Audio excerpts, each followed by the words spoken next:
Welcome back to Ungodly Gossip. As you can see, Rachel has IBS, which is why she is not here today. But we have a lovely special guest. It's Linda Joe. Hi, everybody. So happy to be here. Because I have to be the white woman when me and Rachel film. So that is Okay. your role today. Okay. I am blackity black. So on today's episode of Ungodly Gossip, we will be discussing self-esteem, and we also will be discussing mental health. I think mental health is it's really, really important for me. I think it's good for people to invest and try to figure out what issues they have and how they can be better people, just for themselves and for everyone around them. I got on some good meds. Okay, not good meds. I'm on some good meds too. They're called Rolaids. The pandemic really made me realize that I need to talk to people and I need to be advised. Oh. So I literally would call everybody. I'm like, hey, what are you doing? And people wouldn't answer the phone. My mental health was okay. It wasn't too bad, but it was mostly just still wanting to be able to make sure that I keep connections with people. Because I know there are some people who went through the pandemic and were very, very depressed and I was one of those people. Didn't want to talk. And I kind of was that person where I was open the fuck up. Come on, girl. Mental health in general is so important. I try to crack as many jokes as possible. Mm-hmm. Even if it's not, and people think oh, you're just doing it to make me happy. No, I'm doing it to make me happy. Right. That's just the way that I just communicate. Going through the pandemic and stuff, I started off, okay, I'm gonna make all these costumes, I'm gonna work on my sewing, I'm gonna work on my wigs, I'm gonna make digital content, and then I just kind of hit a wall. I'm really stressed out, and I don't know what the fuck's going on. And then with the Black Lives Matter movement, it took me to a dark place. I just felt a lot of anxiety. I don't know what the fuck I'm doing with my time and my life. And I was already so exhausted because I was, I'm outspoken and vocal, and I had already been talking about issues with race and disparities in the community and things like that I wanted to bring up. Absolutely. And then all of that happened. I was like, oh, not more. George Floyd happened in May, but Breonna Taylor, it actually happened in March, but we weren't aware of it. It wasn't a national news story until after or around the same time as the George Floyd incident. Yeah, so I feel both of those incidents really I'm sick and tired of being sick and tired. It was it was very that. The thing that I will say about the pandemic, it helped me Marie Kondo a lot of things.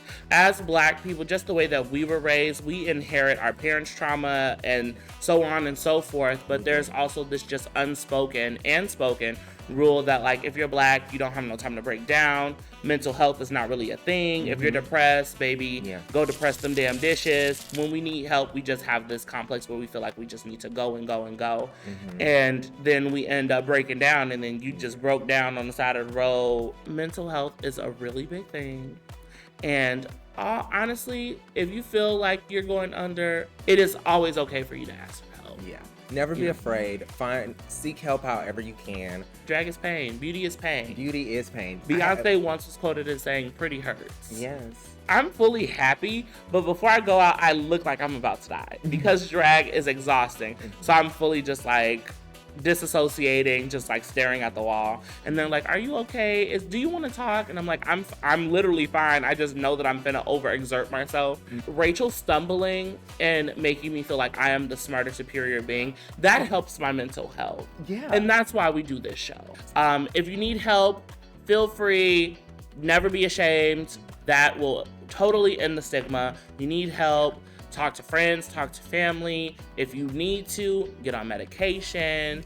If not, do something that makes you feel better about yourself, whether it's going outside or watching Ungodly Gossip. Yeah. Now, on to the next topic. We will be talking about self-esteem. Oh. I have a lot of self-confidence in myself now. Mm-hmm. When I started drag, I had a really, really high self-confidence. When I got in drag, oh, baby, they couldn't tell you was not real. I feel for anybody who gets in drag, especially that first time, the confidence is through the roof. Mm-hmm. It's Donald Trump level confidence. Truly. Yeah, so anybody who gets in drag, they're very confident. Mm-hmm. And I really love to see it. And that's the pep talk I give a lot of newer up and coming queens is people won't know who you are, so you could be whoever you want to be. Yeah. Just be a good person. Right. When you do drag, especially like doing drag as a person of color, I feel like your self-esteem goes like up and down. You have people that you look to for guidance, but the whole time those people are like trying to take shots at your self-esteem. Always feel good about yourself, but then also be aware of like how you come off to other people. They always say take what applies and use it, but what doesn't, discard it. You know, sometimes the girls be on Uranus and you gotta like rope them right back in, be like, bitch, we're on Venus. We both have gotten the angry black girl edit. We sure have. Multiple times, but we made it to the top 4. Oh, I've been called controversial. I've been called a basic black drag queen. I've been called a lot of things, you know. I've been called actually over the summer I got into it with somebody and they called me an ogre. Oh. And I had to tell them, I said, baby, did you not watch Shrek? Did you not know that he got the princess and she was rich and they had kids and he got his happily ever after? Then he fucked it up, but then he still got it. You know, if I'm Princess Fiona, will you be Donkey?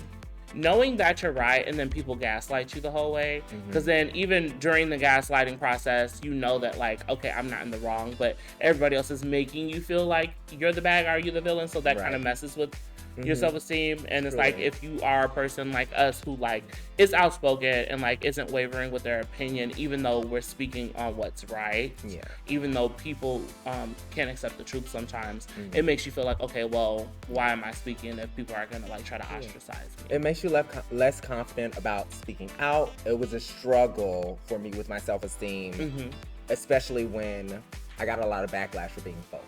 Yeah. You know what I'm saying? When people are like, oh, she's wrong. Oh, all she wants to do is start problems. She's just a drama queen. Oh. She's messy. Problematic. Rude and nasty. So rude and so nasty. What really affects your self-esteem and your self-image is like your parents and the way that you grew up. Because what people don't understand is that 9 times out of 10, your parents are your first bullies. I knew I was gay when I was very little. I had no idea. And look at us now. Well, thank you for joining us for this episode of Ungodly Gossip with me, your favorite plus-size cousin on your daddy's side, Anya Knees, and my lovely special guest, because Rachel has IBS, Linda Jo. Bye. Bye. Rawr. That's all, folks. You know, people talk shit about, what is his name? Michael Myers? No. Black? No, he's the main guy in the movie. Shrek. I was gonna say, that is Michael Myers. Okay. Oh, I couldn't think of it. I literally blanked.